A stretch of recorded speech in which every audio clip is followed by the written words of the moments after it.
जादुई पानी और राजकुमारी। एक समय की बात है, एक बहुत बड़ी राजशाही सल्तनत थी। वहाँ का राजा एक सच्चा और अपनी सल्तनत के लोगों से प्यार करने वाला अच्छा इंसान था। इस राजा की एक अकेली बेटी थी जिसका नाम हीर था। हीर बहुत खूबसूरत और बहादुर थी। वह भी अपने पिता की तरह अपनी सल्तनत के लोगों से प्यार करती थी। एक दिन ऐसा आया जब राजा की पूरी सल्तनत में पेड़ पौधे और जमीन में लगी फसलें बर्बाद होने लगी। सभी लोग परेशान हो गए। फसलें बर्बाद होने की वजह से किसानों के घरों में भूख और बदहाली आ गई। जब राजा को ये पता चला तो वह बहुत परेशान हुआ। राजा ने बहुत सारे तरीके आजमाए पर कुछ नहीं हुआ। इस वजह से राजकुमारी भी परेशान थी। राजकुमारी अपने राजसी बाग में गई जहाँ सारे पेड़ सूख गए थे। ऐसा दृश्य देखकर वो उदास होकर एक पेड़ के नीचे बैठ गई। तभी उस पेड़ से एक परी नीचे आए और बोली, राजकुमारी क्यों उदास बैठी हो? राजकुमारी ने अपनी सल्तनत का पूरा हाल सुनाया तो परी ने कहा, इसका हल मेरे पास है, वो है जादुई पानी। राजकुमारी ने पूछा, क्या आप मुझे बता सकती है कि वो जादुई पानी कहाँ मिलेगा? परी ने कहा, वो पानी तुम्हें एक जादुई जंगल की गुफा में एक बड़े पत्थर के पीछे एक बोतल में मिलेगा, पर उस जादुई पानी की रखवाली एक ताकतवर जादूगरनी करती है। तुम परेशान न हो, मैं तुम्हें एक जादुई मिट्टी देती हूँ।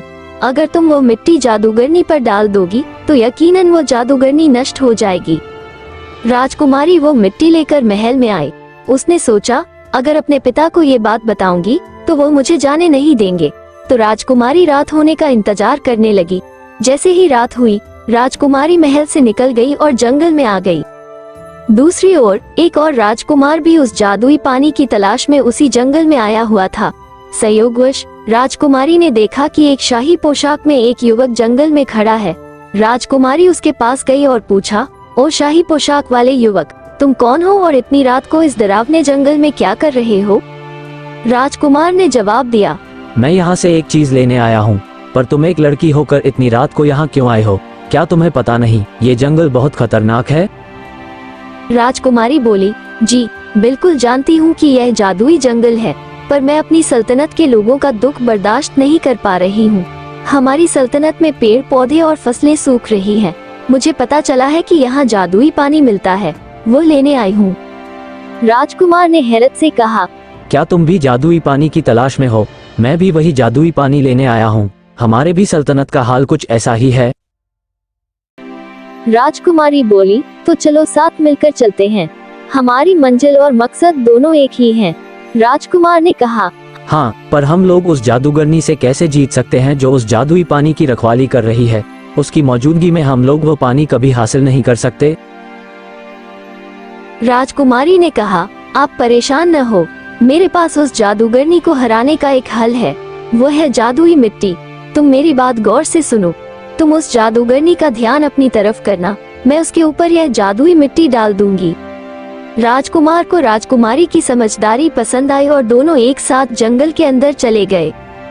जंगल के अंदर जाते ही उन्हें वो गुफा नजर आई, पर उस गुफा के सामने वो जादूगरनी खड़ी थी। राजकुमार ने फौरन उसका ध्यान अपनी ओर खींचा और फिर राजकुमारी हीर ने मौका देखकर वो जादुई मिट्टी जादूगरनी के ऊपर डाल दी। देखते ही देखते जादूगरनी नष्ट हो गई। फिर राजकुमारी हीर और राजकुमार गुफा के अंदर गए। एक बड़े पत्थर के पीछे एक चमकती हुई बोतल में वह जादुई पानी पड़ा था। राजकुमारी और राजकुमार दोनों बहुत खुश हुए और वो पानी लेकर अपनी अपनी सल्तनत लौट आए। राजकुमारी जब अपने महल में आए और वो पानी अपनी सल्तनत के पेड़ पौधों और जमीन पर डाला तो सब पहले की तरह हरे भरे हो गए। पहले से ज्यादा सल्तनत में खुशहाली आ गई। राजा ये देखकर बहुत खुश हुआ और अपनी बेटी की बहादुरी पर गर्व करने लगा। कुछ दिन बाद उस राजकुमार की तरफ से राजकुमारी हीर को शादी का प्रस्ताव आया। राजकुमारी ने सारा किस्सा अपने पिता राजा को बताया। ये सुनकर राजा ने फौरन शादी के लिए हाँ कर दी। इस तरह राजकुमारी हीर और राजकुमार की शादी हो गई।